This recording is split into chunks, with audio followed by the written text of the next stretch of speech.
A paz do Senhor Jesus a todos. Eu sou o diácono Orimar Ferreira. Hoje eu estou muito contente porque hoje estou dando continuidade a um projeto que Deus colocou em meu coração. Esse projeto, ele se chama a Palavra da Salvação.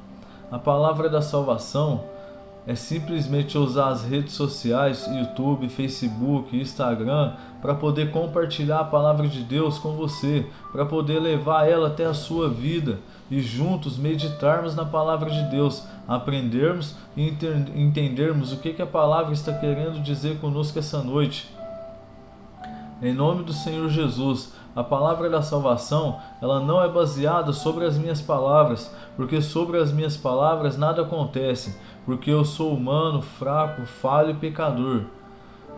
A palavra da salvação, ela é baseada em toda a palavra do nosso Senhor e Salvador Jesus Cristo, e em toda a palavra do nosso Deus, Criador dos céus e da terra e de todo o universo. E ela é baseada nas Escrituras Sagradas. Em nome do Senhor Jesus, eu profetizo sobre a sua vida a libertação, a transformação, a cura, a multiplicação. Eu profetizo a saúde, eu profetizo o renovo, eu profetizo a provisão do Senhor na sua vida, em nome do Senhor Jesus. E as promessas do Senhor para as nossas vidas. E a maior promessa é a salvação da nossa alma e do nosso espírito. Em nome do Senhor Jesus. Glória a Deus. Aleluia. Eu também profetizo que essa noite a palavra vai ser pregada, a semente vai ser plantada e no tempo do nosso Senhor a semente vai germinar, vai brotar e vai se transformar em uma grande árvore para a honra e glória do nosso Senhor e Salvador Jesus Cristo. Aleluia, glória a Deus. Hoje a palavra que Deus colocou em meu coração, ela se encontra no livro de Neemias, no capítulo 1, no verso 1 a seguir. E assim está escrito: as palavras de Neemias, filho de Acalias. E sucedeu no mês de Quisleu, no ano 20º, estando eu em Susã, a fortaleza. Veio Anani, um de meus irmãos, e com ele alguns de Judá, e perguntei-lhe pelos judeus que escaparam do exílio, do cativeiro, acerca de Jerusalém. Disseram-me: os restantes que não foram levados para o cativeiro estão lá na província em grande miséria e desprezo. E os muros da cidade foram derrubados, e as suas portas queimadas a fogo. E sucedeu que, eu ouvindo essas palavras, assentei-me e chorei, e me lamentei por alguns dias, e estive jejuando e orando perante aos Deus dos céus. E disse: ah, Senhor, Deus dos céus, Deus grande e terrível, que guarda o conserto e a benignidade de todos aqueles que te amam e guardam os seus mandamentos. Estejam, pois, atentos os teus ouvidos e os teus olhos abertos para ouvires a oração do teu servo, que hoje faço perante a ti, de dia e de noite, pelos filhos de Israel, teus servos, e te faço confissão pelos pecados dos seus filhos, dos filhos de Israel, que pecamos contra ti, e também eu e a casa de meu pai pecamos. De todos nós nos corrompemos contra ti, e não guardamos os seus mandamentos, nem os seus estatutos, nem os juízos que ordenastes ao teu servo Moisés. Aleluia. Irmãos, essa palavra, ela é uma palavra muito tremenda, muito maravilhosa. O livro de Neemias, eu particularmente, é um dos livros que eu mais gosto da Bíblia Sagrada, porque ele traz muitas lições para a nossa vida. O livro de Neemias, se você ler ele, você vai aprender mais de 100 lições para nós, para a nossa vida espiritual, aprendizado para a gente. Neemias, ele foi um homem que ele foi usado por Deus para fazer uma grande obra. Quando os muros de Jerusalém foram derrubados, as portas queimadas, a cidade destruída, o povo estava em grande miséria e desprezo. Deus usou a vida de Neemias para poder reconstruir a cidade. Mas para a gente poder entender mais sobre a história de Neemias, vamos navegar na palavra de Deus, vamos voltar lá atrás. Eu vou fazer um breve resumo para a gente poder entender por que os muros da cidade foram derrubados, as portas queimadas, por que a cidade foi destruída. Porque quando eu li a primeira vez o livro de Neemias, eu me fiz essa pergunta: mas por que aconteceu isso? A cidade foi destruída? E eu vou trazer uma breve explicação para a gente poder entender, para mim poder entrar na mensagem que Deus colocou em meu coração essa noite. Irmãos, desde lá do Monte Sinai, quando Deus entregou as tábuas da lei para Moisés, que nós todos sabemos que Moisés foi um homem escolhido e levantado por Deus para poder libertar o povo da escravidão do Egito, Deus libertou aquele povo e usou a Moisés para liderar aquele povo, porque Deus tirou eles da escravidão e prometeu para eles uma terra que manava leite e mel, a terra prometida, a terra de Canaã. E eu vou fazer um breve resumo, não vou entrar nessa mensagem, na mensagem de Moisés em Êxodo, porque a mensagem que Deus colocou em meu coração foi sobre o livro de Neemias, mas só que tudo faz parte. Mas vamos entender, quando Deus entregou as tábuas da lei para Moisés, quando Deus entregou os mandamentos, os 10 mandamentos para Moisés no Monte Sinai, o primeiro mandamento que Deus entregou é amar o Senhor seu Deus sobre todas as coisas, prestar culto somente ao Senhor seu Deus. E o segundo mandamento é amar o seu próximo como a si mesmo. Em nome do Senhor Jesus, por que Deus entregou o primeiro mandamento, a amar o Senhor seu Deus sobre todas as coisas, prestar culto somente ao Senhor seu Deus? Porque aquele povo hebreu, o povo escolhido, que estava sendo escravizado no Egito, estava cativo no Egito, eles eram o povo hebreu que estavam lá, e eles estavam, por eles estarem no Egito, eles estavam adorando, cultuando os deuses egípcios, os deuses pagãos. E Deus, para mostrar para eles que Ele é um Deus vivo, nosso Deus, nosso Senhor Jeová, e também Deus tinha prometido que ia libertar aquele povo, um Deus vivo, esse Deus que nós estamos falando dele hoje, Ele pegou e falou assim: eu vou resgatar vocês do cativeiro, eu vou resgatar vocês da escravidão, eu vou tirar vocês da terra do Egito, mas eu não permito que vocês continuem adorando aqueles deuses egípcios, aqueles deuses pagãos. Então vocês vão ter que adorar, vocês adorem somente a mim, porque eu sou um Deus vivo, eu sou um Deus que cuida de vocês, eu sou um Deus que estou libertando vocês da escravidão. Então vocês têm que adorar somente a mim. Aí começou.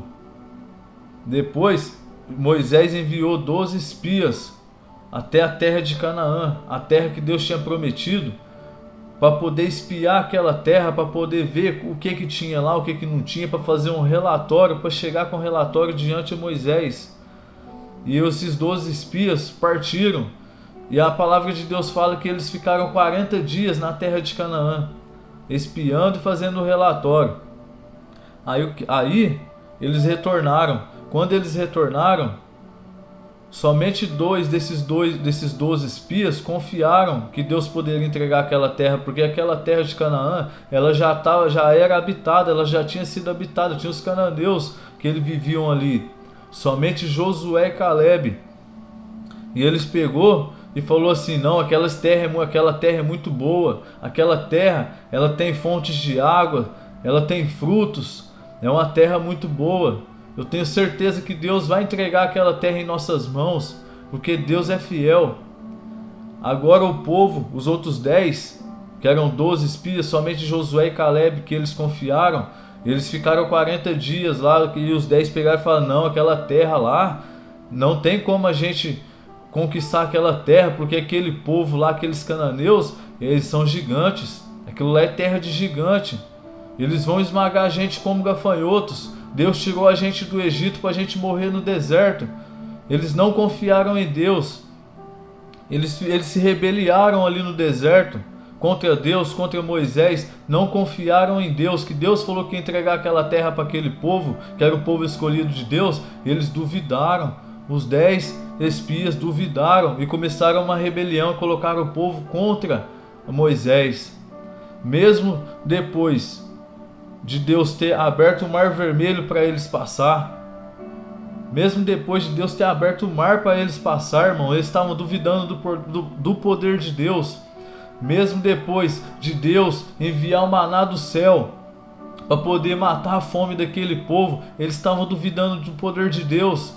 Mesmo naquele calor escaldante do deserto, que durante o dia a Bíblia relata que Deus colocava nuvens para poder refrescar aquele povo, para o sol não queimar eles. Durante a noite o deserto é muito frio, Deus colocava coluna de fogo para poder aquecer aquele povo. Irmãos, eles estavam no deserto, mas Deus estava cuidando dele como se eles estivessem em um oásis, porque a palavra de Deus fala que eles andavam, as roupas não envelheciam. A palavra de Deus fala que eles caminhavam e os sapatos dos seus pés cresciam, não se desgastavam. Deus estava com aquele povo cuidando. Eles estavam no deserto, ele era só o cenário. Deus estava cuidando tanto deles que eles estavam vivendo como se eles estivessem em um oásis. Eles estavam com sede, eles batiam na rocha, Deus mandava bater na rocha, saía água para eles beber. Deus estava cuidando daquele povo. E mesmo depois de tantos milagres, tantos prodígios, tantas maravilhas que Deus estava fazendo, eles duvidaram do poder de Deus, falando que Deus não ia entregar aquela terra para eles. Somente Josué e Caleb e Moisés que acreditaram. E o que aconteceu, irmão? Deus chegou, falou para Moisés: não, Moisés, não dá mais não. Olha para você ver o que esse povo está arrumando, eles não confiam em mim. Eles falaram que os filhos deles não vão herdar essa terra. Não vão herdar. Eles estão duvidando do meu poder, da minha capacidade. Mesmo depois de eu ter mostrado a minha glória, o meu poder para eles. Eles estão duvidando. Então eu vou fazer o seguinte: todos de 20 anos para cima vão ficar rodando no deserto, rodeando, e vão morrer. E quem vai herdar a terra prometida, quem vai entrar na Nova Canaã, é somente os de 20 anos para baixo, porque eles falaram que os filhos deles não iam herdar essa terra, e quem vai herdar é os filhos deles, eles não. Os únicos de 20 anos para cima que vão entrar na terra são Josué e Caleb, porque eles confiaram. E assim aconteceu, irmãos. Aí a palavra de Deus nos relata que Deus fez eles ficar rodando do deserto, rodando. Andou durante 40 anos no deserto. Cada dia que eles ficaram em Canaã espiando, foi 40 dias, eles teve que pagar com 1 ano. Ficaram 40 anos rodando no deserto. E aqueles que não confiou em Deus, o deserto foi a sepultura deles, irmão. Aqueles que não confiou, enquanto o último de 20 anos para cima não morreu e foi enterrado no deserto, Deus não permitiu aquele povo herdar aquela terra. Por quê? Por causa da desobediência, porque não confiou. Mas não parou para aí não, irmãos. Depois, Deus permitiu que aquele povo, os de 20 anos para baixo, junto com Josué e Caleb, Deus permitiu eles entrar na terra prometida, na terra de Canaã. E Deus pegou e falou: vocês estão entrando nessa terra, mas a única coisa que eu não permito é vocês se contaminarem com os deuses dessa terra, porque os deuses dessa terra aí são deuses pagãos, deuses que não tem boca, mas não fala, tem olhos, mas não vê, tem nariz, mas não cheira. Não são deuses vivos, são deuses de pedra, de barro. Eu aceito vocês fazer tudo. A única coisa que eu não aceito é vocês adorarem outro Deus. Adorar somente ao Senhor seu Deus. O que aconteceu, irmãos?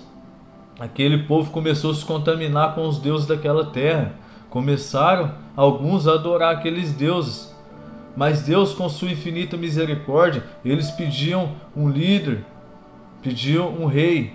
Deus veio, levantou Saul, ungiu Saul como rei, usou a vida de Samuel, ungiu Saul como rei e levantou ele. Saul era um homem temente a Deus, mas conforme o passar do tempo começou a não ouvir a voz de Deus. O que aconteceu? Ele não fazia mais a vontade de Deus, mas estava fazendo a sua vontade, desobedecendo a Deus. Deus pega e tira a coroa de Saul e entrega a Davi. Entregou a coroa para Davi, porque Davi, ele foi um homem segundo o coração de Deus. Davi começou a lutar, Deus escolheu ele lá no pasto, mandou Samuel ir lá, ungir ele lá no pasto como rei. Depois de muitos e muitos anos que ele foi pegar a coroa. E ele foi um homem segundo o coração de Deus. Mas por que ele foi um homem segundo o coração de Deus? Porque ele sabia reconhecer o seu erro. Ele sabia reconhecer quando ele estava errado. Quando chegava o profeta e falava para ele: Davi, você errou. Ele mesmo sendo o rei falou assim: não, eu errei mesmo. Eu errei, eu estou errado. Deus, me perdoa. Me perdoa. Ele sabia reconhecer o erro dele. Por isso que ele foi um homem segundo o coração de Deus. Porque ele sabia reconhecer quando ele estava errado e pedia perdão. E Deus amava tanto Davi que ele o perdoava. Davi errou quando ele ficou com Batseba, colocou o soldado, o marido dela, na linha de frente para morrer, para ele poder ficar com ela. Mas ele se arrependeu, pediu perdão, mas a vida dele não foi a mesma. A espada entrou na casa dele. Não vou entrar agora nessa palavra, mas vamos dar continuidade só para a gente entender lá na frente, no livro de Neemias, porque tudo é uma sequência que vai chegar lá.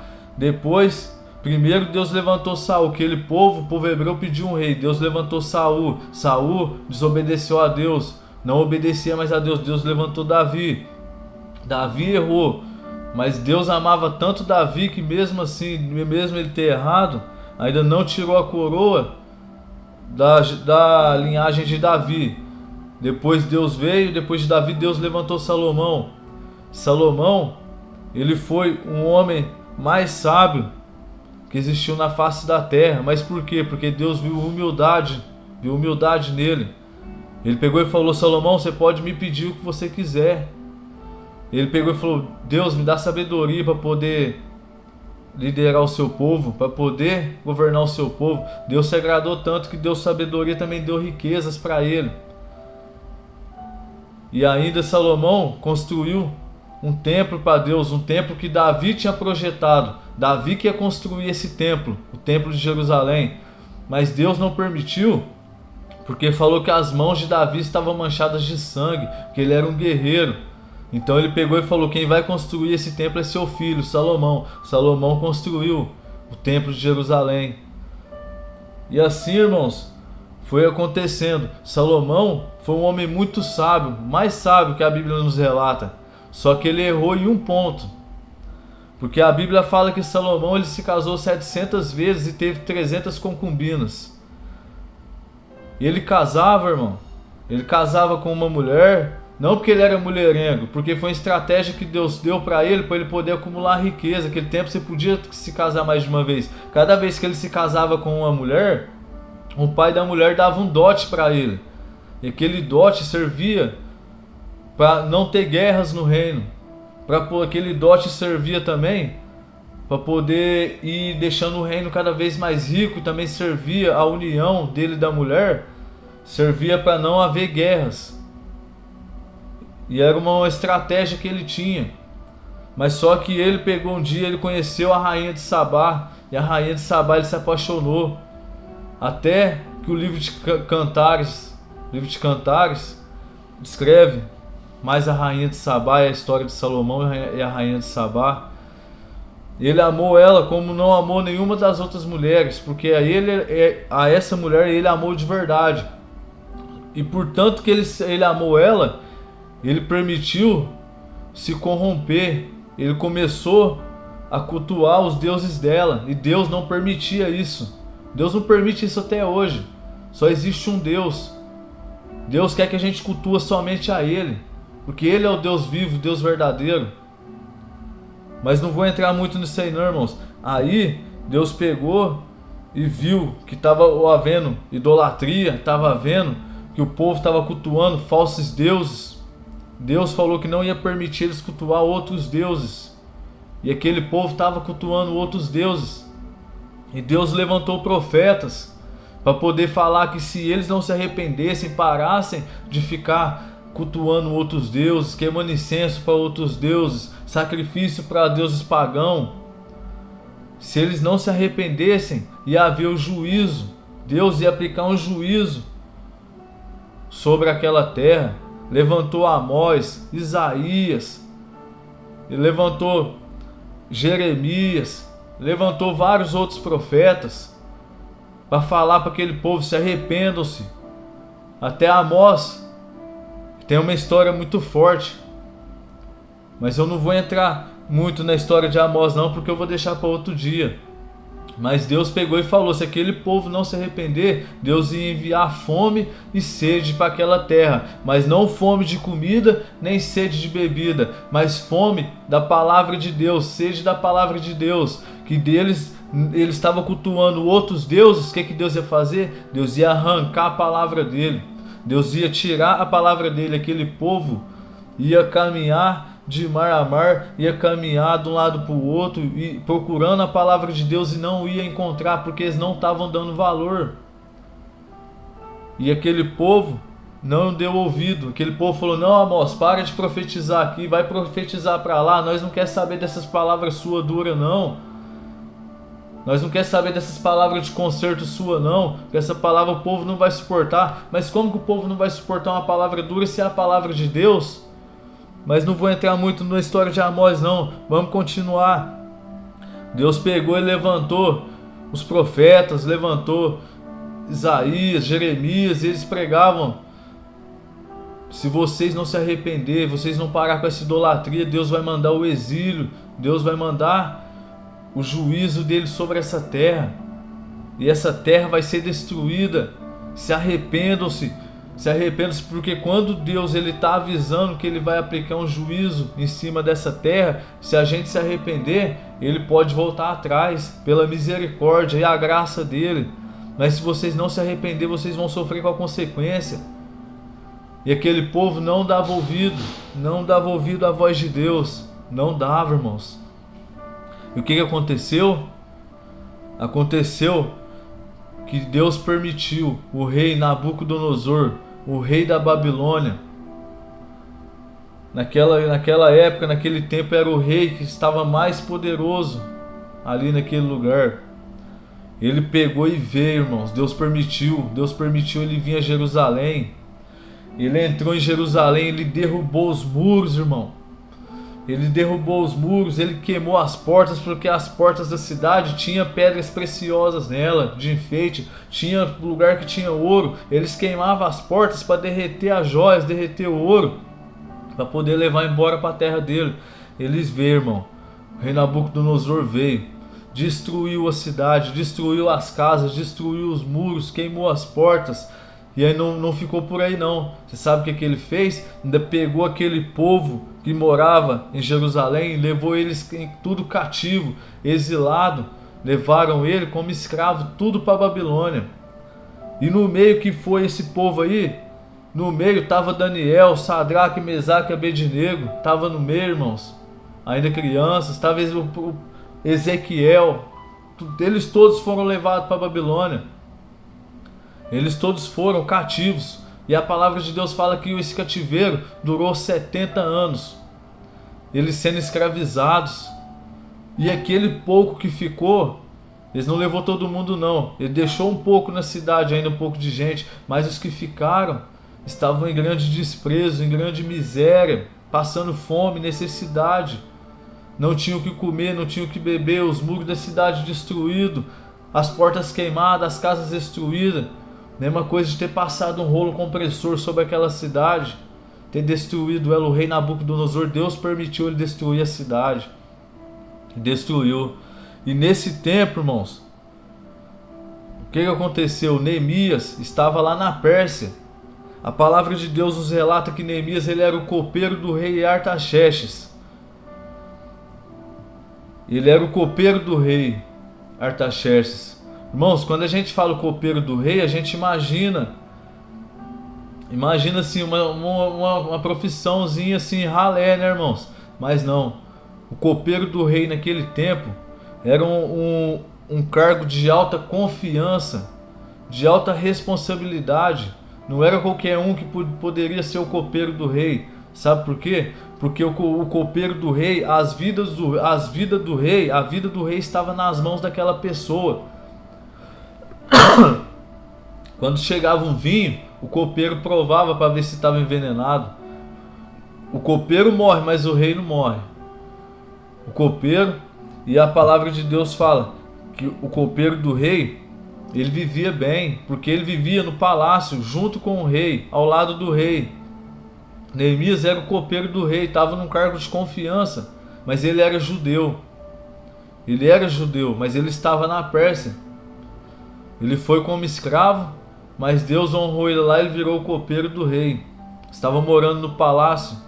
A palavra de Deus, irmão, um copeiro do rei, imagina para você ver, mora no palácio, tem uma casa digna, tem comida digna, tem roupas boas, porque está dentro do palácio, tem que estar bem apresentado para chegar na presença do rei, da rainha.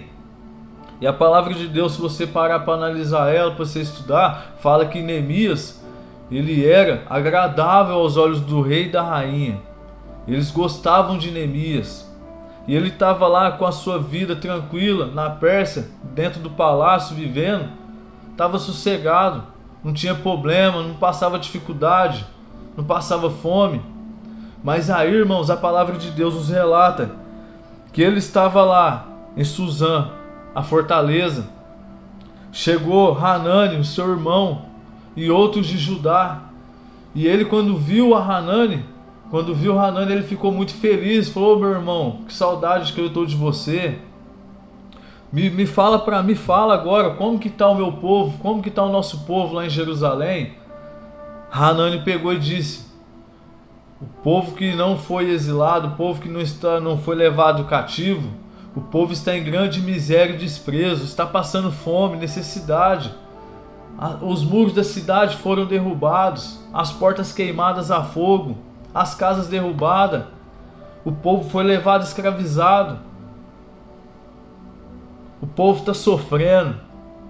Irmãos, a palavra de Deus fala que Neemias, na hora,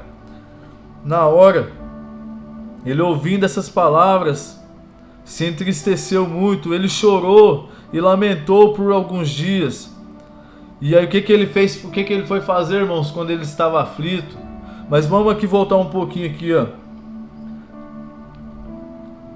E sucedeu que, ouvindo essas palavras, ele se assentou e chorou e lamentou por alguns dias. Quando ele se lamentou, irmão, é uma lição aí que vem a primeira lição para a nossa vida.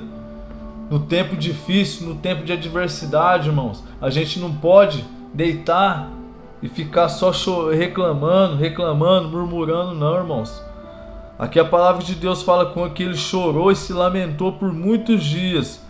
E o que ele fez? Ele começou a jejuar, ele começou a orar perante ao Deus dos céus, porque ele sabia, irmãos, que só Deus podia fazer o milagre, só Deus podia dar a vitória, irmão. Ele sabia que era só Deus na causa, só Jesus na causa, só Deus na causa, irmão. Ele sabia que era só Deus na causa. Ele pegou e foi jejuar e orar perante ao Deus dos céus. É isso que a gente tem que fazer no dia mal. Essa é uma lição muito importante.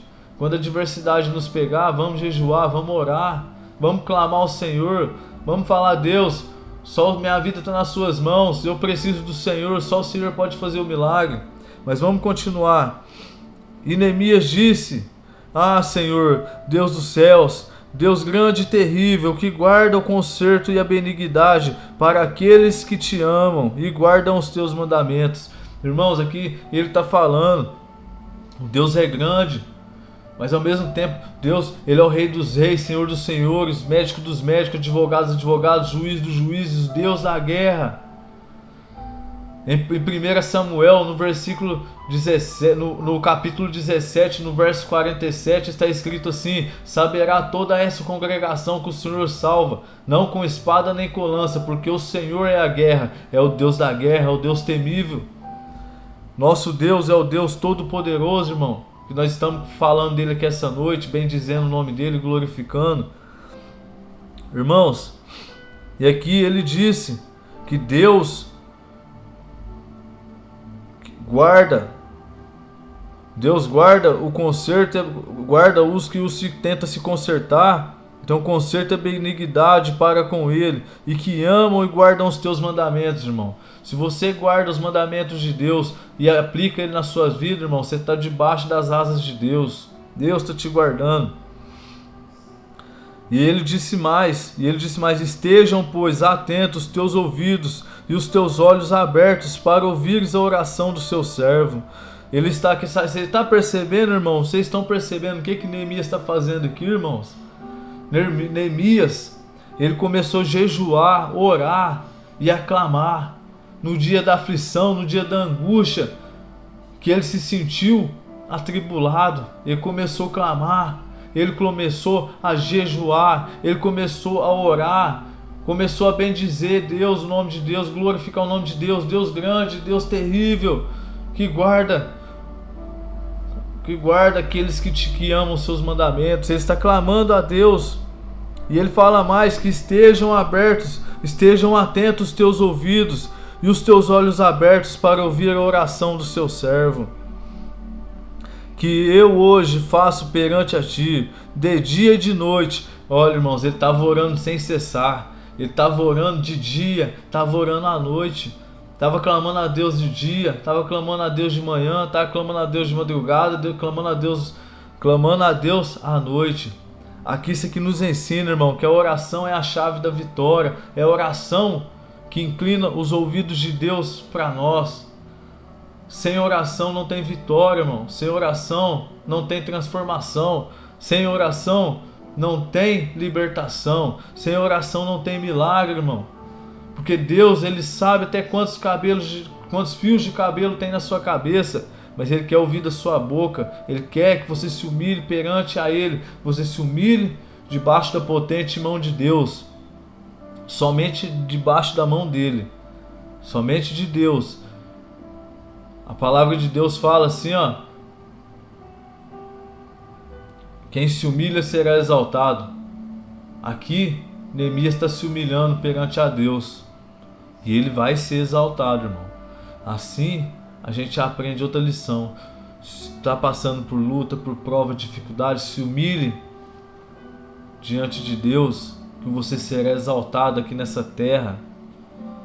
Porque Deus tem todo o domínio, todo o controle em suas mãos. Vamos voltar para a palavra. Estejam, pois, atentos os teus ouvidos e os teus olhos abertos para ouvir a oração do teu servo, que eu hoje faço perante a ti de dia e de noite pelos filhos de Israel, teus servos.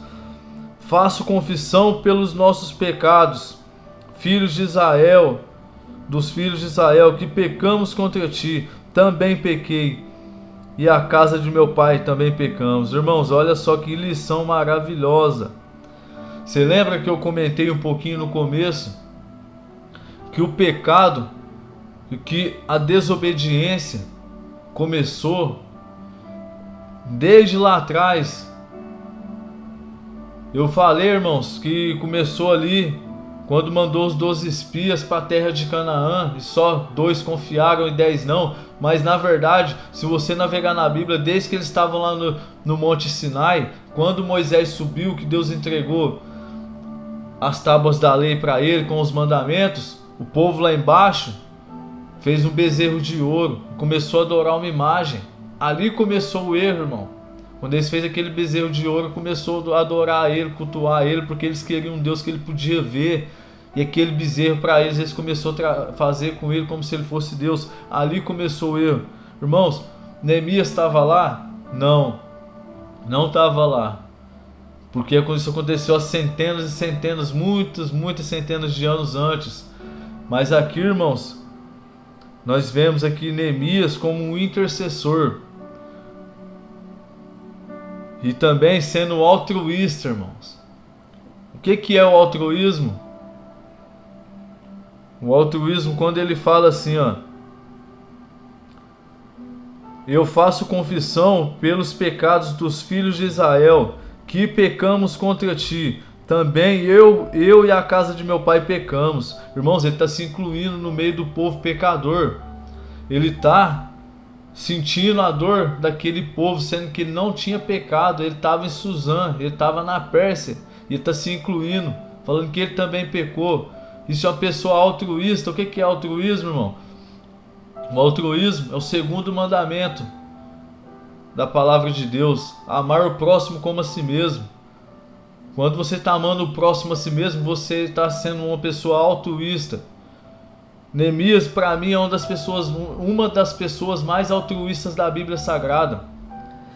E ele também está fazendo o papel de um intercessor. Ele está orando, pedindo a Deus, clamando a misericórdia e pelo povo pecador, e se incluindo no meio do povo pecador, falando assim: eles erraram, Deus, perdoa nós, mas eu também errei, meus pais erraram, nós todos erramos, nos perdoa. Ele está fazendo, irmão, um papel de um intercessor. Assim também nós temos que ser, porque muitas vezes você pode, às vezes, não sei se você já conheceu ou vai conhecer um crente, um cristão, que ele vai orar, às vezes, para uma pessoa da família que é drogada, uma pessoa da família que é alcoólatra, que tem algum vício, vai orar mais ou menos assim: ô Deus, liberta aquele alcoólatra da cachaça, ô Deus, liberta aquele drogado das drogas, ele é drogado, mas liberta ele.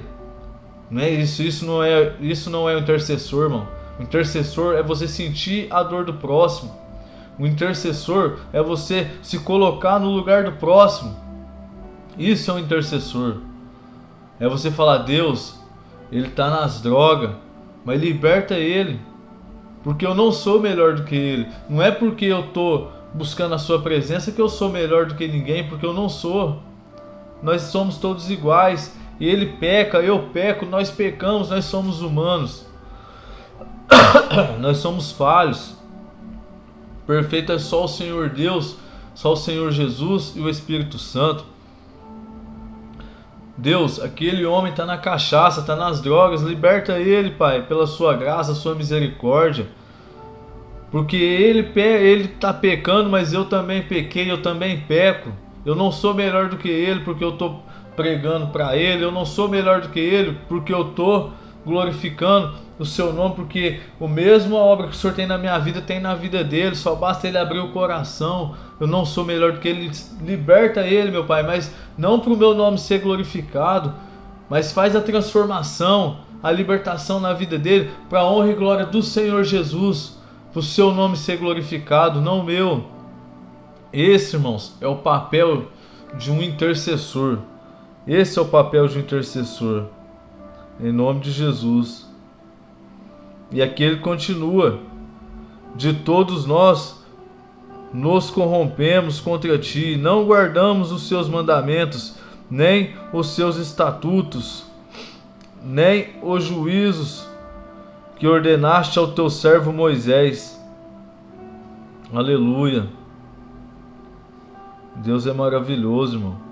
Deus é maravilhoso. Irmãos, e a palavra de Deus aqui, eu vou pular alguns versículos para frente para a gente dar continuidade no que Deus colocou em meu coração. Aqui foi uma lição muito importante que Deus colocou em meu coração. É um papel de uma pessoa altruísta que se importa com a dor dos outros. Esse era Neemias. Assim nós também temos que aprender com Neemias a se importar com a dor dos outros. Não é simplesmente porque eu estou bem que eu não vou querer também que o meu irmão fique bem, que a minha irmã fique bem, que as pessoas também fiquem bem. Sabe por quê, irmãos? Porque o Evangelho de Cristo, irmão, a palavra de Deus, ela não se resume somente eu estar bem, mas ela se resume em me levantar para poder ajudar as outras pessoas. Mas como? Ser um instrumento nas mãos de Deus. Que eu renunciar ao meu eu, pegar a minha cruz e seguir a Cristo. Esse é o Evangelho genuíno. O Evangelho genuíno não pode ficar somente em mim. O Evangelho genuíno, ele tem que ser igual uma árvore frutífera. Ele trazer frutos reais para a nossa vida, verdadeiramente. Não o Evangelho. O Evangelho genuíno não é igual uma árvore de Natal cheia de enfeite, cheio de gravata, cheio de terno caro. Às vezes com sapatos de marca, eu tá ali na vitrine ali, ó, eu sou intocável, eu sou o pastor fulano de tal, eu sou o pastor fulano de tal, eu sou importante, eu sou isso, eu sou aquilo. Não, irmãos. Não é porque eu tô começando a caminhar com Cristo, porque eu, irmãos, eu sou um recém-nascido na fé. Tô começando a caminhar com Cristo agora. Tô começando a aprender a palavra de Deus. E Deus me ordenou isso que eu tô fazendo aqui agora. Foi o que Deus me mandou. Sabe por quê, irmãos? Porque eu, sem Cristo, eu não sou nada. Aquele pregador famoso que tem 1 milhão de seguidores no TikTok, no Instagram, que anda com sapato caro, com terno de 10 mil, ele sem Cristo não é nada. Ele não é ninguém. Você sem Cristo não é ninguém. Você sem Cristo não é nada. Eu sem Cristo não sou nada. Porque, irmãos, você pode andar de mar a mar, você pode andar de leste a oeste, norte a sul. O único que tem uma palavra de salvação para mim e para você é só Jesus Cristo, irmão. Mais ninguém. Você não vai encontrar em nenhum outro lugar. Não vai encontrar nos popstar. Não vai encontrar naqueles cantores famosos. Não vai encontrar nos filmes de Hollywood. Você não vai encontrar nos homens mais ricos do mundo. Sabe por quê?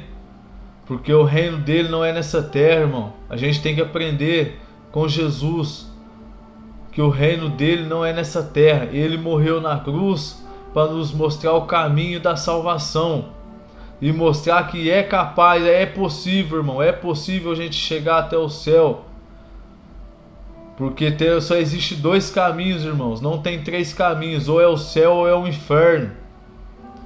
Você escolhe para onde você quer caminhar.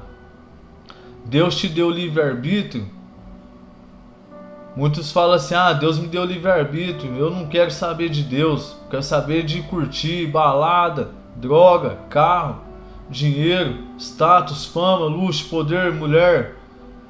Irmãos, isso vai tudo ficar aqui na terra, irmão. Tudo vai ficar na terra, que Deus nos oferece as coisas do céu. Deus nos dá o livre-arbítrio para ver o nosso comportamento aqui na terra, para ver se nós somos dignos um dia de morar com Ele na glória. Ele nos dá o livre-arbítrio para ver a maneira que a gente vai se comportar, o que a gente vai escolher, se vai escolher a Mamon ou se vai escolher a Deus, porque não tem como servir a 2 senhores, não tem como uma fonte de água jogar 2 tipos de água, não tem como ficar em cima do muro. A palavra de Deus fala sim, sim, não, não. Passou disso é procedência maligna. Essa é a verdade. Nós temos livre-arbítrio para ver, Deus vê se a gente vai ser fiel aqui na terra para poder morar com Ele no céu. Quando eu estava no mundo, eu já disse isso aqui e vou dizer de novo. Quando eu estava no mundo, eu queria andar com os amigos que eu achava que eram mais verdadeiros, os amigos fiel, que estavam comigo não pelo que eu tinha. Porque eu, na verdade, eu não tinha muita coisa, tinha uma coisinha aqui, outra ali e tal, não tinha muita loucura, irmão, nós era muito louco. Mas isso não vem ao caso.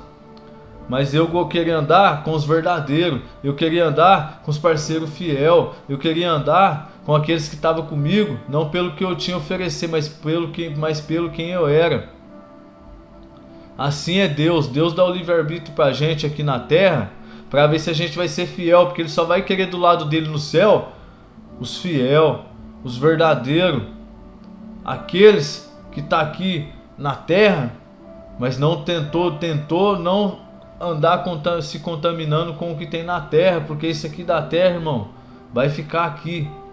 A porta do céu é estreita e os portões do inferno é largo. A palavra de Deus fala: estreito é o caminho, mas largo são as portas, largo é o caminho que nos conduz à perdição. Mas por que a porta do céu é estreita? Porque nela você não pode levar bagagem. Nela não entra bagagem, por isso que ela é estreita. Em nome do Senhor Jesus. E Deus está vendo, está te observando, irmão.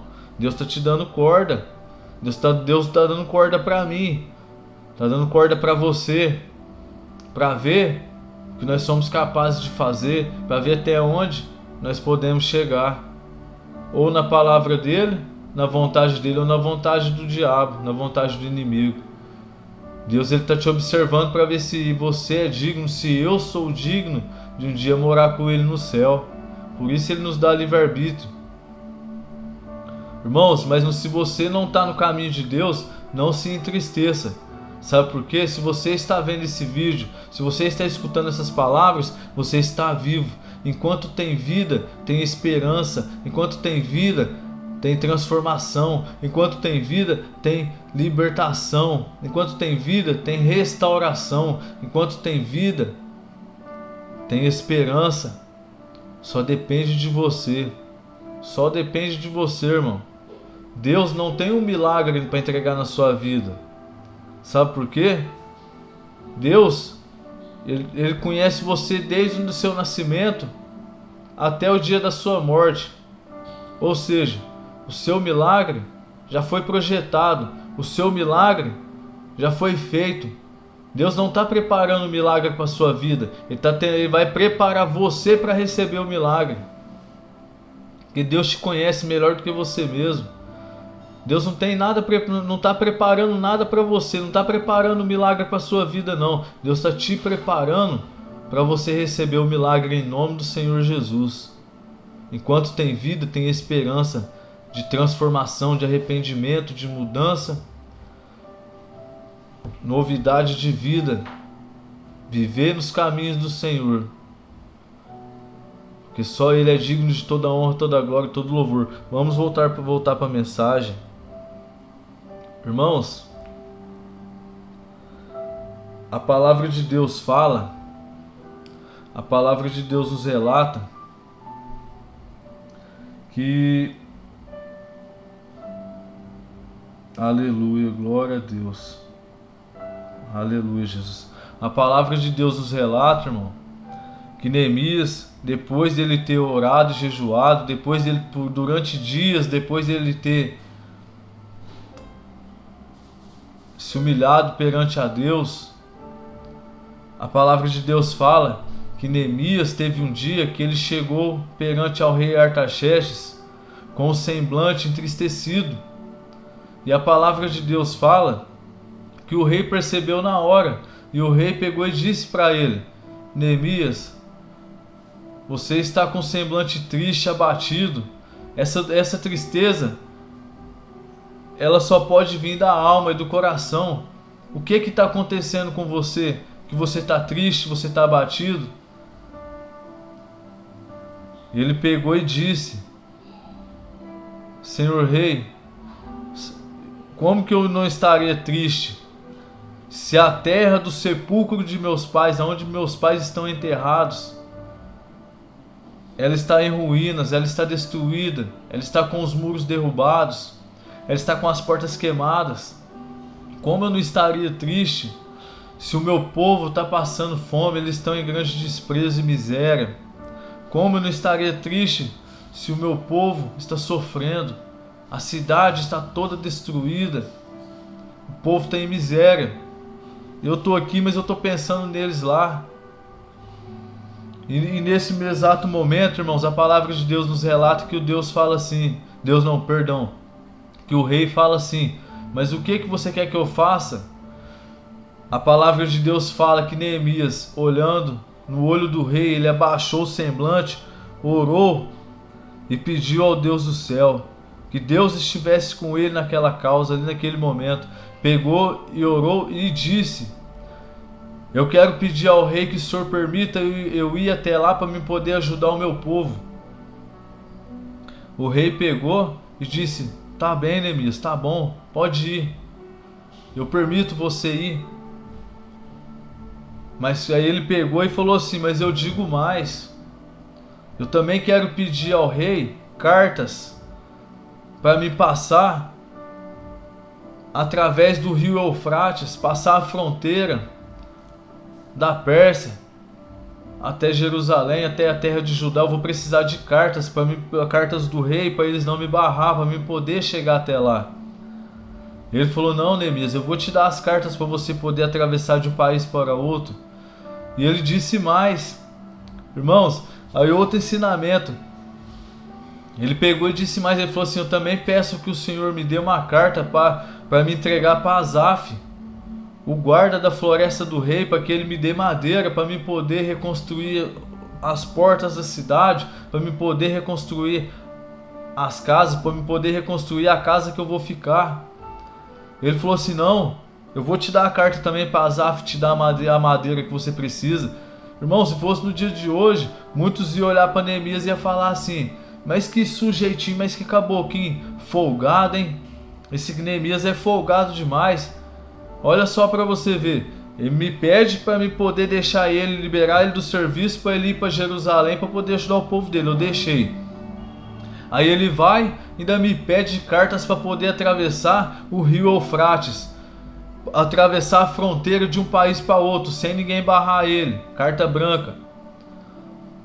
Ele pega e eu falo que eu dou. E não parou por aí, ele ainda pediu cartas para entregar para Asaf, ainda pediu madeira para poder reconstruir a cidade. Mas o rei não pensou isso dele. E você sabe por que, irmãos? Neemias ele foi tão ousado que ele pediu isso aí? Porque antes ele tinha jejuado e ele tinha orado e ele tinha clamado ao Deus dos céus e ele tinha intercedido, estava intercedendo por aquele povo. Ou seja, ele sabia que Deus estava no negócio. E Neemias sabia que quando Deus está no negócio, Deus ele faz a bênção completa. Deus não entrega nada pela metade. Ele faz a bênção completa em nossas vidas, assim como ele fez na vida de Neemias. Tudo só vai depender da gente. Irmãos, e você acha que ficou só por aí? Ficou não, não ficou só por aí não. A palavra de Deus ainda diz que o rei, além de liberar ele do ofício dele de copeiro, deixou ele ir para Jerusalém para ajudar o povo dele, ajudar a nação dele. Ainda pegou, além de dar as cartas para ele atravessar o rio Eufrates, atravessar de um país para outro, além dele dar carta para ele entregar para Asaf, o guarda da floresta do rei, e ainda dar as madeiras para ele poder reconstruir a cidade, Deus faz a bênção por completo, irmão, em nome de Jesus. O rei ainda nomeou ele governador de Jerusalém. Ele foi não como copeiro, ele era copeiro, mas quando Deus enviou ele, ele foi como governador. E tem mais, ainda o rei Artaxerxes pegou e mandou o exército escoltar ele para levar o material e levar a vida dele em segurança até Jerusalém. Deus é maravilhoso, Deus faz a bênção por completo, irmão. Só basta você confiar, só basta você se humilhar debaixo da potente mão de Deus. Quem se humilha será exaltado. Ele se humilhou, ele intercedeu, ele foi um altruísta, se importou com a dor do próximo. Deus viu. Se a gente fazer isso, Deus também vai ver, irmãos. O copeiro, que estava lá como copeiro, agora ele estava saindo da Pérsia como governador. E a palavra de Deus nos relata, irmão, nos relata que ele pegou e foi, com Deus na frente, foi fazer uma missão. A missão que Deus deu para ele era reconstruir a cidade, reconstruir os muros, reconstruir as portas, reconstruir as casas. Mas na verdade, irmão, Deus estava querendo não reconstruir a cidade, mas estava querendo reconstruir o povo escolhido, o povo judeu. Depois do exílio, Deus estava levantando Neemias para reconstruir o povo. Sabe por quê? Porque um povo, ele precisa de uma cidade. Através de reconstruir a cidade, Deus estava reconstruindo aquele povo. Aleluia. E Deus escolheu Neemias para essa grande obra, irmãos. Uma obra maravilhosa. Mas sabe o que mais chama atenção, irmão, nessa palavra? Neemias não era profeta. Neemias não era seguidor de profeta. Neemias não era sacerdote. Neemias, ele era uma pessoa comum, como eu, como você. Neemias, ele era uma pessoa igual eu, igual a você. Aleluia. Mas uma pessoa cheia de fé, cheia de confiança em Deus, que conhecia a palavra, que se humilhava diante a Deus, que orava, que jejuava, uma pessoa comum como eu e você, mas que pagava o preço para ter uma comunhão, uma intimidade maior com Deus. Aleluia. Irmãos, a palavra de Deus também nos relata que Neemias, chegando em Jerusalém, ele já se deparou com os muros derrubados. Quando ele olhou, viu as portas queimadas. Aquela cidade era uma cidade fortificada, irmão. Para você entender só um pouco, hoje as cidades não têm muros, não têm portas. Mas naquele tempo, uma cidade que não tinha porta, não tinha muro, não era uma cidade fortificada, não era uma cidade que não tinha valor. Naquele tempo, quanto maior a muralha, quanto maior, mais grande os portões da cidade, mais honra tinha aquela cidade, uma cidade fortificada. Aquela cidade estava uma cidade sem honra, porque ela tinha sido destruída pelo rei babilônico. Ela estava uma cidade destruída, o povo estava sem honra, a cidade estava desonrada, aquele povo estava sofrendo em miséria. Neemias chegou e olhou os muros derrubados, as portas queimadas, o povo em miséria. Mas a palavra de Deus fala que quando anoiteceu, que Neemias começou a caminhar pela cidade para ver mais os estragos que tinha ali. Falou, irmãos, a palavra de Deus fala que ele se assombrou quando ele viu o tamanho estrago que estava naquela cidade. Que hora que ele entrou à noite, durante a noite foi passear na cidade para ver como que estava. A cidade estava destruída, a mesma coisa ter passado um rolo compressor em cima daquela cidade, e ele se entristeceu.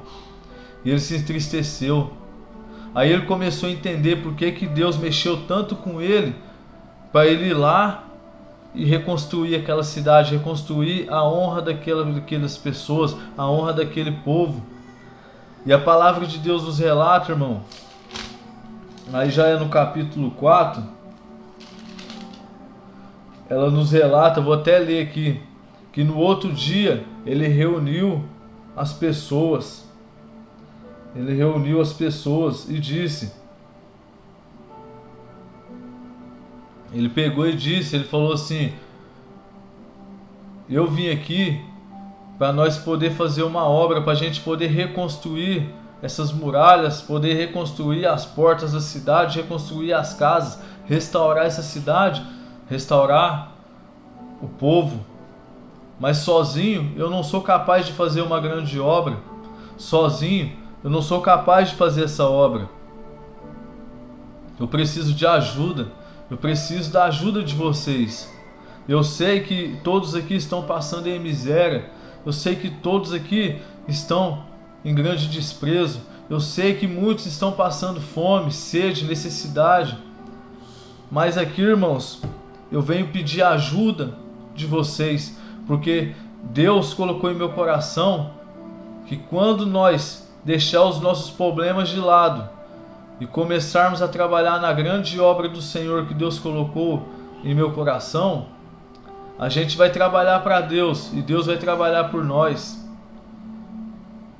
Vamos deixar os nossos problemas de lado e vamos fazer essa obra, porque sozinho eu não sou capaz de realizar. Eu preciso da ajuda de todos.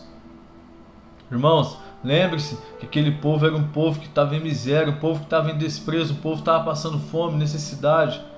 Mas eles ouviram a voz de Neemias, eles ouviram. E o que eles fizeram? Eles deixaram os seus problemas de lado, deixaram as suas dificuldades de lado e foram trabalhar na obra do Senhor. Eles foram reconstruir as muralhas, eles foram reconstruir as portas da cidade, as casas, a honra daquele povo. No capítulo 4, no verso 16, está escrito assim: e sucedeu que, desde aquele dia, metade dos meus moços trabalhavam na obra, e a outra metade deles tinham lanças, e escudos, e arcos e couraças, e os chefes estavam por detrás de toda a casa de Judá, e os que edificavam o muro, e os que traziam as cargas, e os que carregavam, cada um com uma mão fazia a obra e com a outra tinha uma arma. Irmãos, olha que palavra maravilhosa, irmão. Palavra tremenda. Ali, muitas pessoas, irmãos, estavam se aproveitando daquele povo, porque como a cidade não tinha muralha, estava destruída, não tinha portas, pessoas entravam e saíam quando queriam daquela cidade. E ali no meio tinha Tobias, Sabalate e tinha o Arabe. Sabalate era o governador de Samaria, uma cidade ali próxima. E ele, como não tinha portas na cidade, estava entrando, fazendo negócios naquela cidade, vendendo as coisas mais caras, ou às vezes comprando mais barato. Estava tirando proveito daquele povo. Então ele não queria de maneira nenhuma que levantarem os muros, que reconstruíssem os muros. Ele não queria que colocassem as portas novamente. Ele não queria, porque se levantassem os muros novamente, reconstruíssem os muros, colocassem as portas, ele não ia poder entrar e sair da cidade quando ele queria. Então ele veio a oposição do inimigo. Ele estava se aproveitando das brechas que estava tendo ali naquela cidade para ele ganhar terreno, tirar proveito. Então ele não queria a reconstrução daquela cidade. Então ele estava fazendo de tudo para atrapalhar Neemias. Ele não queria que Neemias reconstruísse. E juntou Tobias, Sabalate e o Arabe. E eles estavam fazendo de tudo. Tentaram até tirar a vida de Neemias, para ele não concretizar a obra. Mas Deus estava no meio do negócio, irmãos. Deus que tinha enviado ele. Por isso que aqui fala: e sucedeu que desde aquele dia metade dos meus moços trabalhavam na obra, e a outra metade tinham lanças, escudos, arcos e couraças. Ou seja, enquanto tinha um povo trabalhando, o outro estava vigiando. Um povo estava trabalhando, o outro estava vigiando para ver se o inimigo não vinha. Porque se o inimigo viesse, aqueles que estavam vigiando matavam o inimigo e deixavam o povo trabalhando, porque grande e extensa era a obra. Outra lição para a nossa vida. Por isso que a palavra de Deus fala: vigiai e orai. Quando nós estamos vigiando, é mais difícil do inimigo nos derrubar. Mas quando nós estamos dispersos, ele nos derruba fácil. E vamos continuar.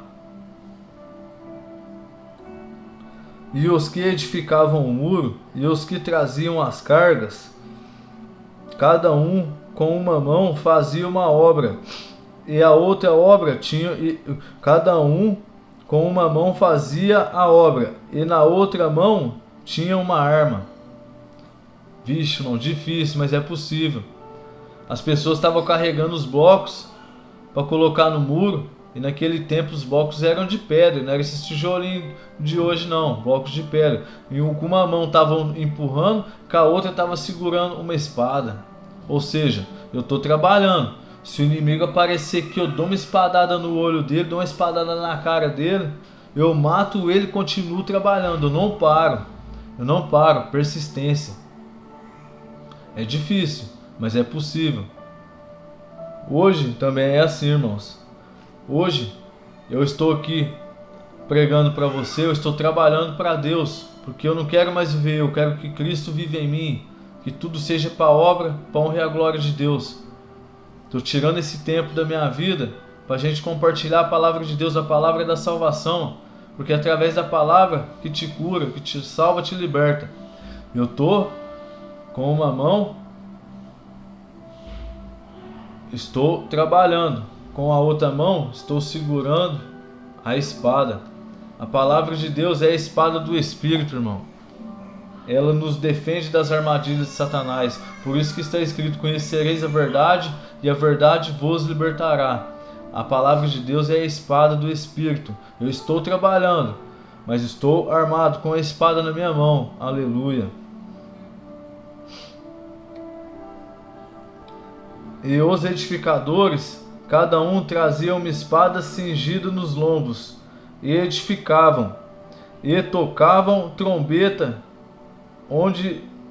eu tocava trombeta, o que estava junto comigo. Ou seja, irmão, aqui a palavra de Deus também está falando de unidade, união. O muro estava todo destruído, a cidade era muito grande. O que eles estavam fazendo?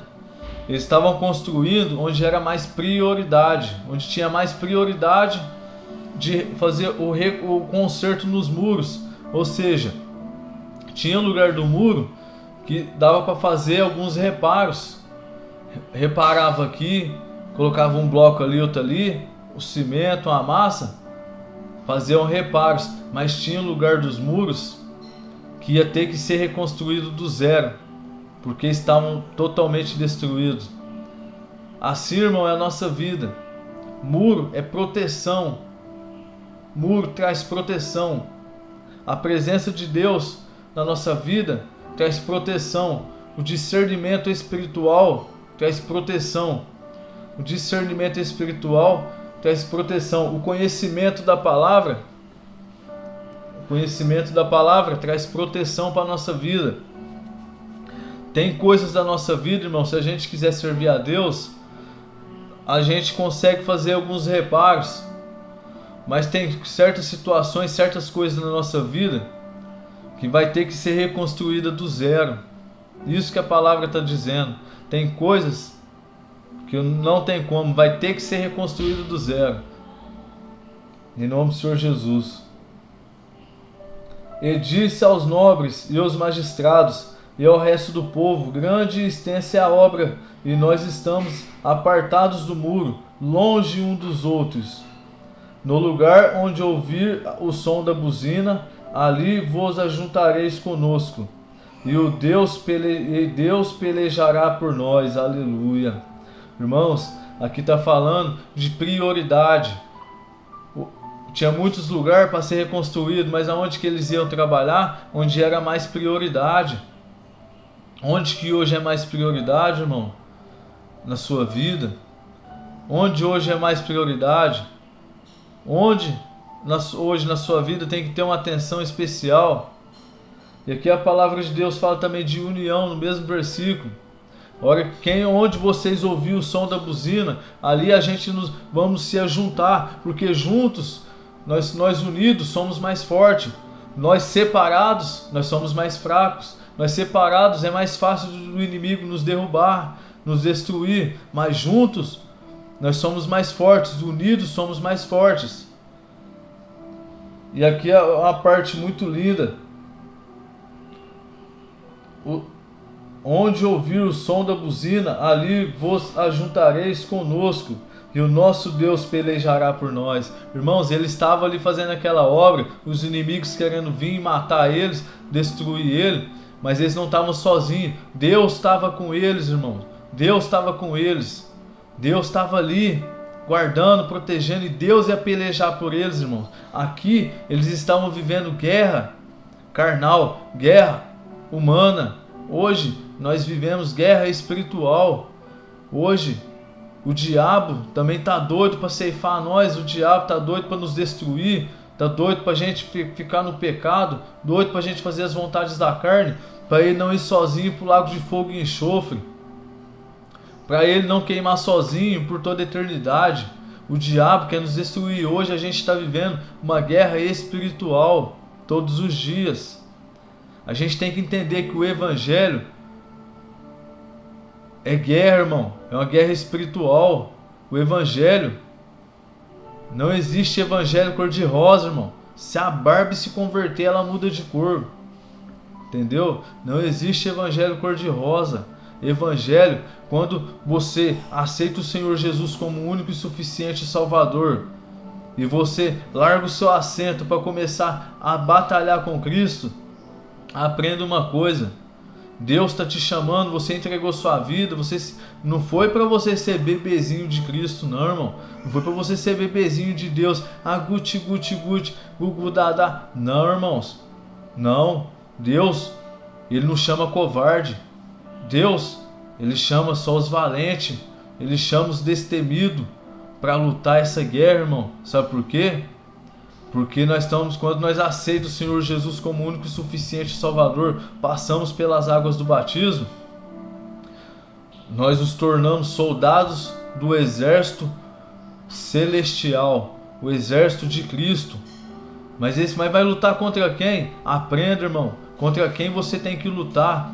Aprenda contra quem que é a sua luta. A sua luta não é contra o homem, não é contra a mulher, não é contra a carne, não é contra o sangue. mas a sua luta é contra o demônio, contra Satanás, contra as potestades e principados do inferno. A nossa luta é constante. A nossa luta, irmãos, sozinho a gente não vence. A nossa luta a gente tem que estar com Deus, pegado na mão de Deus. Quando Deus te chama, Deus te escolhe, não é para você ser o nenenzinho de Cristo, não. É para você ser um guerreiro, para você ser um guerreiro e lutar e guerrear em nome de Cristo. Vou te provar na Bíblia, Efésios 6. O que Efésios 6 diz, irmão? Para a gente colocar o capacete da salvação, a couraça da justiça, a gente colocar as sandálias do Evangelho, a gente pegar a espada do Espírito, que é a palavra de Deus, ou seja, está falando de guerreiro, falando de soldado, para a gente lutar, guerrear. Deus não chama covarde, Deus só chama os valentes. Muitos são chamados, mas poucos são os escolhidos. Para quê? Para lutar uma guerra espiritual. Você lutar contra o demônio, irmão.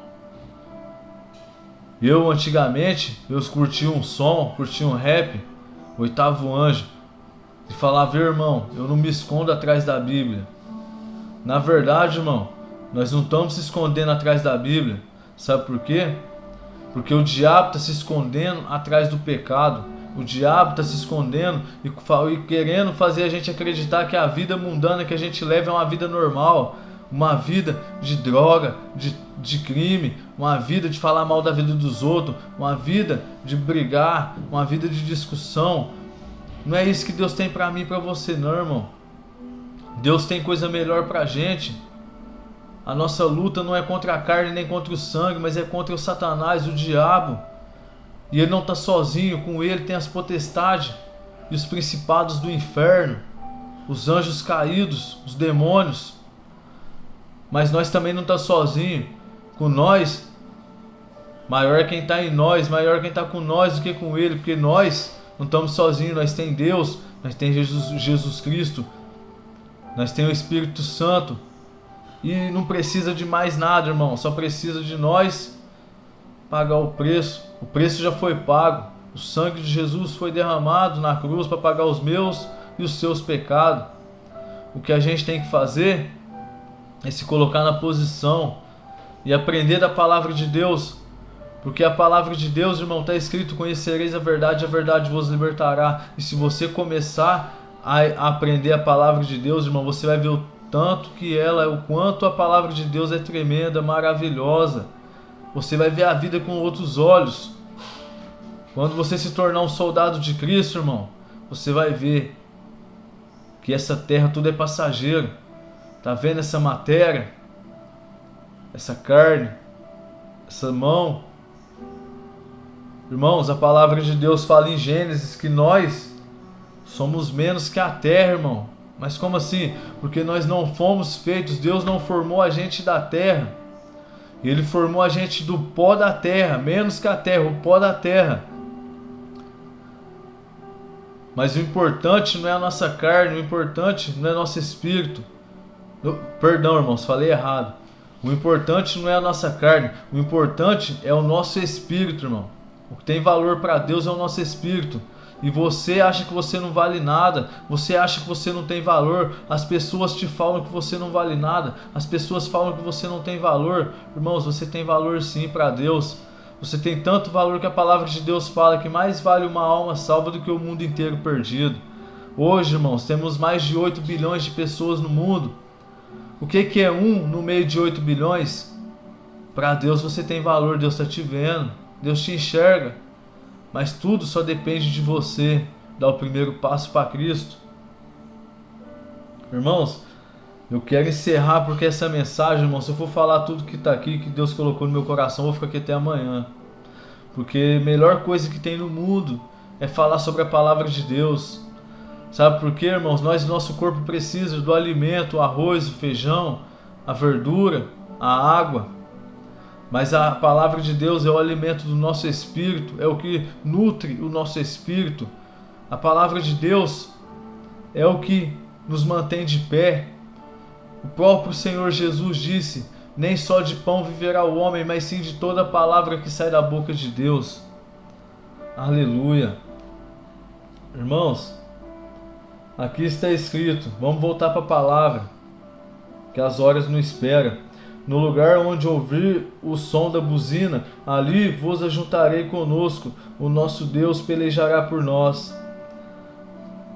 Por nós, assim, trabalhávamos na obra, e a metade deles tinham lanças, desde a subida da alva até o sair das estrelas. Irmãos, outra lição. Tira um tempo, irmão, começa a meditar no livro de Neemias, você vai ver, irmãos, a Bíblia toda, a Bíblia Sagrada de Gênesis, Apocalipse, ela traz lições, ensina a gente a viver. A Bíblia Sagrada é o manual do homem, o manual da mulher, o manual para a gente poder caminhar nessa terra, e as pegadas de Cristo é o manual para a gente poder chegar na salvação, chegar na glória, alcançar a salvação do nosso espírito. Mas o livro de Neemias, irmão, ele é um que eu mais gosto, particularmente, porque é uma lição atrás da outra, irmão. Aqui está falando, irmão, de persistência, perseverança. Eles trabalhavam, irmão, de dia e de noite, estavam lutando na obra para concretizar a obra do Senhor de dia e de noite, desde o sair da alva, ou seja, desde que amanhecia até o cair das estrelas, até a noite. Estavam ali, ó, trabalhando sem cessar, estavam trabalhando, lutando. Assim que a gente tem que fazer, irmão, tentar trabalhar para Cristo sem cessar, porque todo tanto que a gente fazer para Deus ainda é pouco, você pode ter certeza.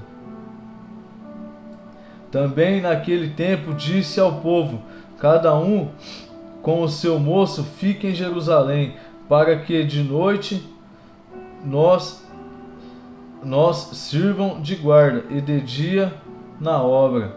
Aleluia. Outra lição, irmãos. Aqui tinha gente que morava fora da cidade, morava fora dos muros de Jerusalém, ao redor.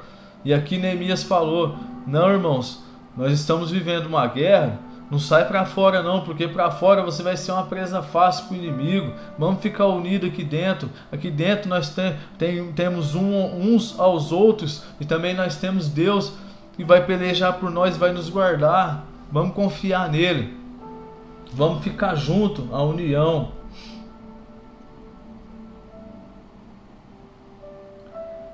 E nem eu, nem meus irmãos, nem os moços, nem os homens que guarda, os homens da guarda que me seguiam, largávamos as nossas vestes.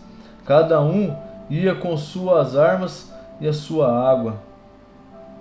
Aleluia, Jesus. Glória a Deus. Irmãos, eu vou tentar resumir, porque essa mensagem já está ficando muito grande e ela nem começou ainda. Essa mensagem, a gente pode ficar o dia inteiro meditando nela, que o dia inteiro Deus vai falando com a gente, irmão. Aleluia.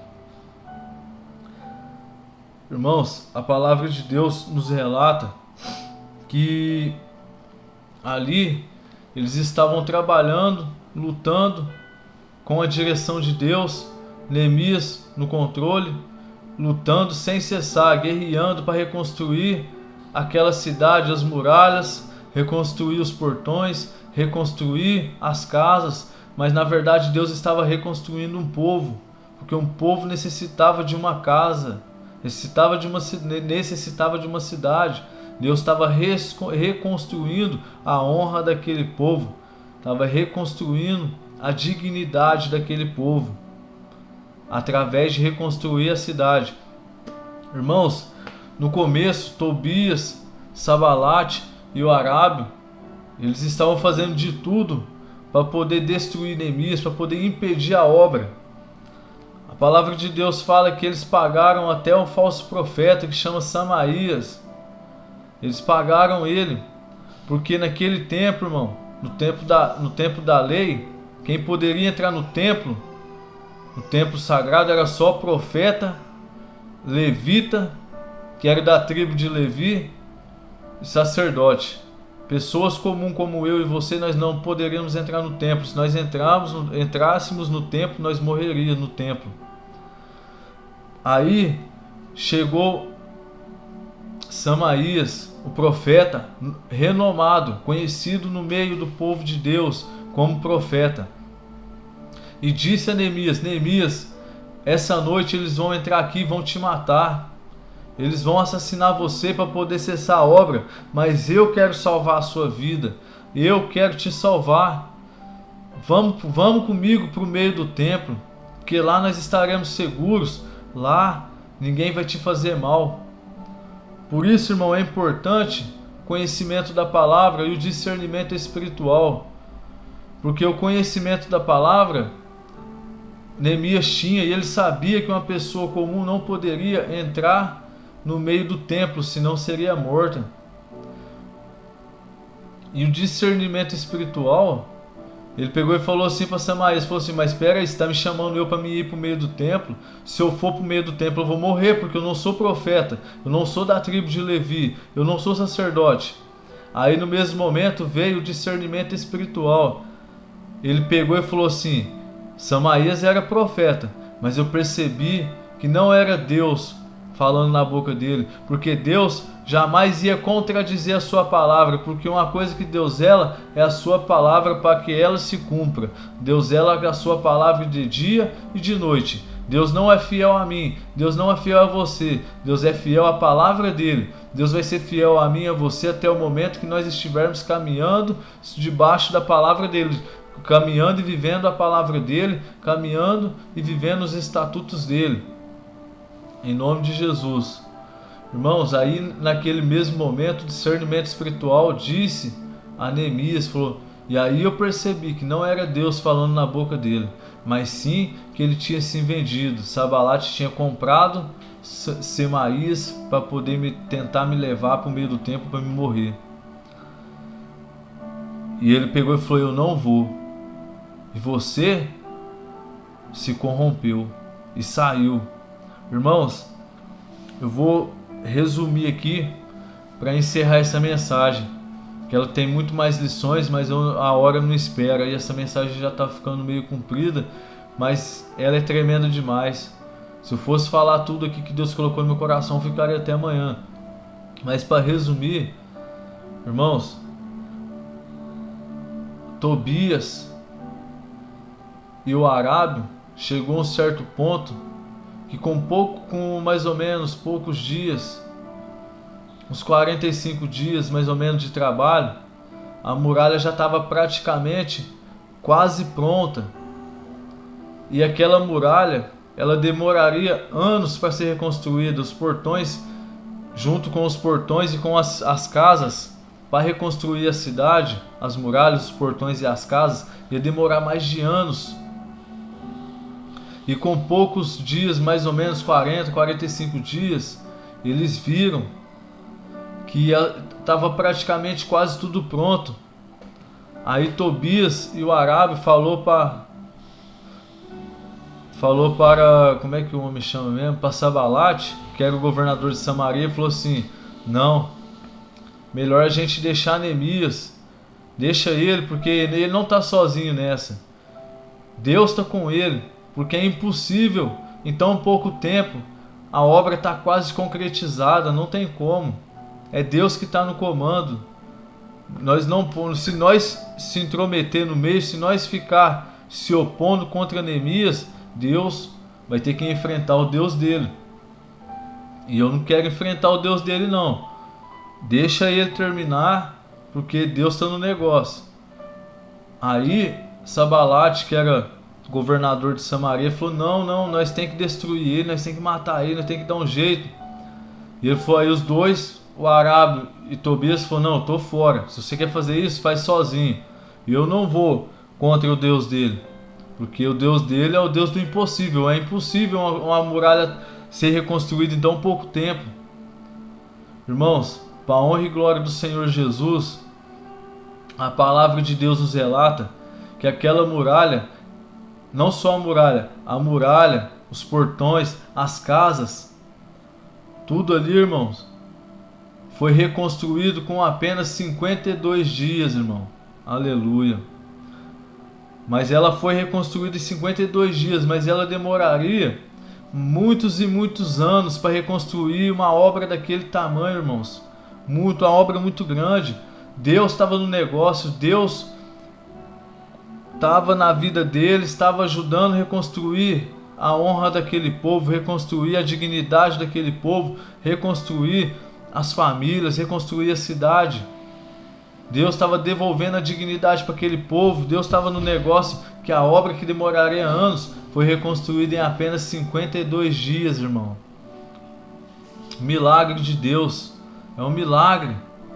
Não tinha como, mas aconteceu. Não tinha como, mas aconteceu. Se você não acreditar, tá aqui, ó, para você ver. Tá aqui para você conferir na palavra da salvação, na palavra de Deus, nas escrituras sagradas, irmão. Tá aqui escrito no livro de Neemias. A obra, os muros de Jerusalém, os portões, as casas foram reconstruídos com apenas 52 dias para a honra e glória do Senhor Jesus. O milagre aconteceu. Deus fez o milagre. Mas por que Deus fez esse milagre, irmão? Porque Deus confiou. Porque Deus confiou, irmão. Porque eles confiaram em Deus. Porque eles confiaram em Deus. Aleluia. A confiança em Deus, irmão, é tudo. Eles confiaram no nosso Senhor. Assim a gente tem que ser. Tem que confiar nele. Por mais difícil que a situação seja. A obra foi reconstruída, irmãos, em 52 dias. O milagre aconteceu. Mas porque eles confiaram em Deus, confiaram no Senhor de todo o coração. Eles não temeram as dificuldades. Lembre-se que aquele povo é um povo que estava em miséria, passando fome. Estavam passando necessidade. Estavam em grande desprezo, em grande miséria. Mas eles deixaram os problemas de lado e confiaram em Deus. E Deus honrou aquele povo, irmão. Em apenas 52 dias o milagre aconteceu. A cidade foi reconstruída. As muralhas, as portas, as casas. Assim a gente tem que ser, irmão. Confiar em Deus. Mesmo que tudo diz que não. Mesmo tudo dizendo que não. Mesmo tudo dizendo que é impossível. Vamos confiar. Vamos confiar no nosso Senhor. Vamos confiar, porque Ele é o Deus do impossível. Deus gosta das causas impossíveis para Ele entrar e provar que Ele é Deus. Somente Ele é Deus e mais ninguém. Aleluia. Irmãos, Deus usou Neemias para reconstruir a dignidade, reconstruir a história daquele povo. Aleluia. E hoje eu profetizo que o Espírito Santo vai reconstruir as muralhas na sua vida que estão derrubadas. Onde precisa de reparos, o Espírito Santo vai fazer o reparo. Mas tem certos lugares que vão ter que ser recomeçados do zero. Mas Deus está no negócio. Confia nele, assim como Neemias confiou, assim como o povo confiou. Porque o milagre pode estar mais próximo do que você imagina. Só basta você crer, só basta você confiar, só basta você acreditar. Em nome do Senhor Jesus. E eu profetizo a cura na sua vida, profetizo a libertação, profetizo a transformação, eu profetizo a multiplicação, eu profetizo a prosperidade espiritual, eu profetizo a provisão de Deus para a sua vida, eu profetizo o milagre da parte do Senhor para a sua vida, em nome do Senhor Jesus. Aleluia, glória a Deus, Deus poderoso. Eu convido os irmãos para a gente fazer uma breve oração para agradecer a Deus por essa oportunidade maravilhosa de poder estar aqui, aprendendo mais sobre a palavra de Deus, falando mais sobre a palavra de Deus, sobre a palavra da salvação, sobre a palavra do nosso Senhor e Salvador Jesus Cristo, sobre a palavra do nosso Deus, as Escrituras Sagradas. Estou com meu coração muito contente, porque toda vez que eu falo da palavra de Deus, Deus preenche um vazio no meu coração transborda. Mas ele transborda porque eu sou totalmente dependente de Deus. Eu sem Deus não sou nada. Eu sou fraco, falho, pecador, sou humano, mas Deus é perfeito, maravilhoso, soberano, e eu preciso de Deus na minha vida, assim como você também precisa de Deus na sua vida, na sua história. Convida Ele para entrar na sua vida, convida Ele para entrar na sua casa, convida Ele para entrar na sua causa, convida para entrar na sua família, convida Ele, irmão, porque Deus é tremendo, aleluia. Eterno, glorioso, amado e poderoso Deus, Pai, em nome do Senhor Jesus Cristo, meu Pai, eu quero Te agradecer por essa rica oportunidade, Pai, de poder hoje estar lendo mais a Sua Palavra. Quero Te agradecer por mais um dia de vida, porque enquanto a vida tem esperança, enquanto tem vida tem esperança de transformação, tem esperança de mudança, tem esperança de arrependimento, tem esperança do Senhor entrar na nossa casa, do Senhor entrar no nosso coração e fazer o milagre para o Seu nome ser glorificado. Eu Te peço, meu Pai, a cada dia mais que o Senhor me diminua para que o Senhor cresça, que eu desapareça para que o Seu nome apareça. Em nome do Senhor Jesus, eu Te peço, abençoa, meu Pai, a cada vida que está assistindo, que disponibilizou tirar um tempo do seu dia, ou da sua noite, ou da sua madrugada, para ouvir a palavra de Deus, para escutar a palavra de Deus, meu Pai, porque tudo é através da palavra. Se hoje a igreja está fundada na terra é através da palavra, se hoje a cura através da palavra, se hoje a libertação é através da palavra, se hoje a restituição é através da palavra, tudo é através da palavra, mas não através da minha palavra, mas sim através da palavra de Deus, através da palavra do nosso Senhor Salvador Jesus, através do Espírito Santo. E eu Te agradeço, meu Pai, por essa rica oportunidade. Eu entrego meus caminhos em Suas mãos e o caminho das minhas famílias em Suas mãos e o caminho de nós todos em Suas mãos. Eu entrego a vida de quem está escutando essa mensagem em Suas mãos, a família de quem está escutando essa mensagem em Suas mãos. Eu Te entrego tudo em Suas mãos, porque nós somos totalmente dependentes do Senhor, meu Pai. Nós não somos nada sem Ti. O Senhor sem nós é Deus. Nós sem o Senhor não somos nada. O Senhor não precisa de nós, nós precisamos do Senhor. Mas eu Te agradeço pela Sua graça, Te agradeço pela Sua misericórdia, Te agradeço, meu Pai, por o Senhor cuidar de nós nos mínimos detalhes. Eu Te agradeço, meu Pai, por essa rica oportunidade de poder estar aqui hoje, falando mais sobre a Sua palavra. Eu Te agradeço por tudo. Muito obrigado, Senhor. Obrigado, Pai.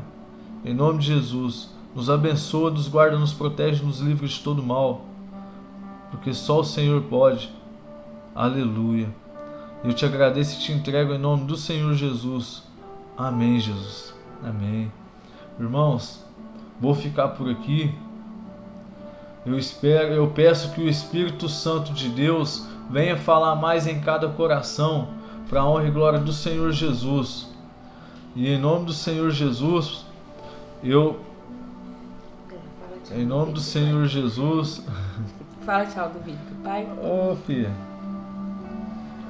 Olha lá você, ó. Glória a Deus, aleluia. Coisa linda.